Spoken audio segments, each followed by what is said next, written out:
So recently, some texts leaked that are apparently between Elon Musk and one of his baby mamas, where he talks about his need to urgently spawn a legion of children before the apocalypse. Now, I'm not going to speculate on whether these are real or not. They are consistent with his ideology. I do have a theory that the reason he doesn't actually have sex with any of the people he has children with is because to do so would require being around him so long that you would not be able to stand him by the time you actually got to having sex. Because it's pretty clear that he has extreme issues, and these are not because he is autistic. There are a variety of reasons to believe that his claims of being diagnosed with Asperger's are untrue, but he does struggle to get along with people because of his ego and basically an asshole who is very self-centered and only thinks of himself and is very fragile in his masculinity and all the lies that he's told about himself and a whole variety of reasons that no one really wants to be his friend or lover or mother of his child other than the huge amount of money that he promises women to get them to do this. I mean, in the same vein, it was revealed that Andrew Tate, in the short amount of time he was in the US, he is accused of committing another sexual assault. It is, again, akin with his ideology of extreme misogyny and needing to control women. And you can see there's a theme here. And what we're facing right now in politics, it seems like there's an uneasy truce between two opposite ends of the far right, where you have the tech bros who are transhumanist. And the attack on trans people is particularly interesting in this, that they're able to, with ease, imagine a future that is non-human, but not a future where there isn't gender. So we're able to ascend beyond our species, but apparently not beyond gender itself. And on the other side, you have the Christian nationalists. And for a variety of reasons, these views are very contradictory, but they are united in their love of capitalism. And for the time being, it seems like they are going to be working together to make our future a lot worse. I mean, there's no other way to put it. So the other option we have is what the Democrats are offering, which is some version of neoliberal capitalism, perhaps with a welfare state, perhaps not. The problem is the United States is not going to become a superpower again. It's just not in the cards. We're not doing the things that we would need to do that. It's not perhaps even reasonable to think of things in those terms anymore. I mean, China just is beating us at every turn with their high-speed rail, with their production capacity, even with their foreign policy. They're building a lot of bridges, whereas we're burning them. And the thing is, Trump isn't souring things with Canada and Europe because he's a moron. He is a moron, but that is not why he's souring things with them, just to be clear. He wants to side with dictators like Putin because that is his politics. He likes totalitarianism. He does not want neoliberal democracy. He wants to be a strongman. I mean, this was always true with him. I mean, just look at his reaction to Tiananmen Square. This is not a surprise to anyone. And he was like this even when he was trying to be the Reform Party candidate. So, of course, there is another option. I'm not going to call it a third way because that's not what it is, but there is socialism. We've seen the barbarism of neoliberal capitalism. We know the barbarism of fascism and can assume that whether we go the Christian nationalist route, which I think is a lot more likely, or the transhumanist tech bro route, it is going to be bad for the working class and most people and basically human freedom and advancement, especially if you're not at the top of the hierarchy. Ultimately, these things hinge on white supremacy and patriarchy and homophobia and transphobia, and they just are unable to give those things up, which they would be able to build a lot broader coalition if they were, but they need to maintain those hierarchies. It's key to fascism. And when Musk talks about the apocalypse, this is what I assume he's talking about. Considering his background, I don't think he's talking about climate change. I think he's talking about what he's always going on about is the birth rates, which he's looking at the birth rates in white nations. Let's be honest. That's what he's worried about. It's what white supremacists fear, is being a minority, because they know how they treat and see minorities. So they are very scared to become the minority because they don't want to become what they hate. We shouldn't give in to the hatred and nihilism and just bitterness and cruelty that we see all around us. I think one of our strongest weapons is our compassion and our capacity for hope. Now, we shouldn't be naive and we shouldn't deny the horrors of the world and how difficult our job is ahead of us. But if you look at the different versions of the future that are offered by the different competing ideologies, really we're the only ones offering something that is going to be appealing to a large swath of working people.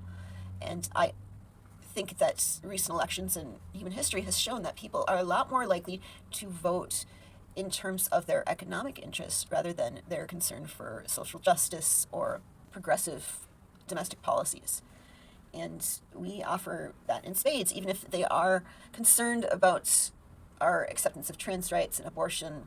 If we can show that we really do offer a better future for the working class, I think that is how we bring people around to more progressive economic issues and socialism. I think one of the mistakes that liberals make is they do the opposite. They think that, well, first of all, they think that calling out people as racist is going to be effective at all, which it is important to call people out when they're being racist, but you don't do it because that's going to convince them to change their mind. You do that because you want to support people who aren't white. That needs to be done. You have to show that it's not acceptable. And ultimately, I think all of this shows why intersectionality is so important. I think everyone's kind of always known that politics is about the material world. It is about who gets what, when, and how. But that doesn't mean that it has to be selfish. You can fight for the marginalized using politics. You don't have to fight for your own selfish interests.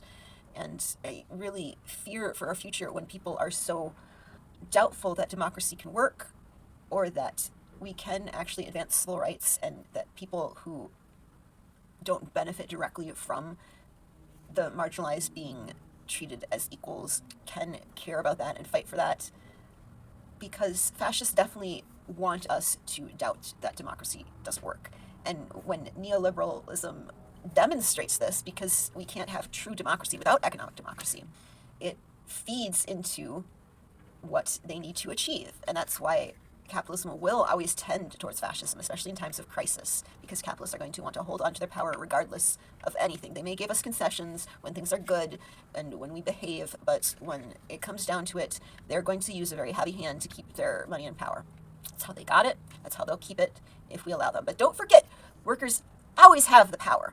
All we need to do is decide to use it. That's why I argue for something like the Socialist Party, where it's a multi-tendency party. It's democracy from below rather than top down. Why one of our primary goals needs to be spreading class consciousness, because socialism is not something that can be enforced on people. It's not something that a small group of people can achieve unless they have the working class, a working class that understands itself as the working class and thus can work in solidarity. Well, especially in the US, things aren't exactly hopeful.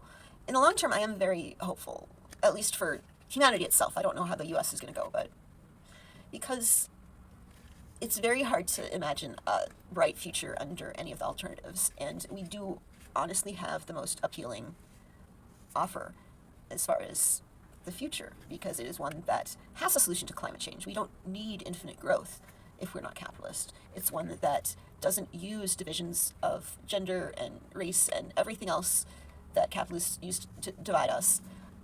It's one where we're not fighting each other for crumbs as working people, but working together either to build a more egalitarian society without owning class that controls the means of production, or when we finally get past that, to imagine what things will look like when we don't have social classes and when we do have economic democracy.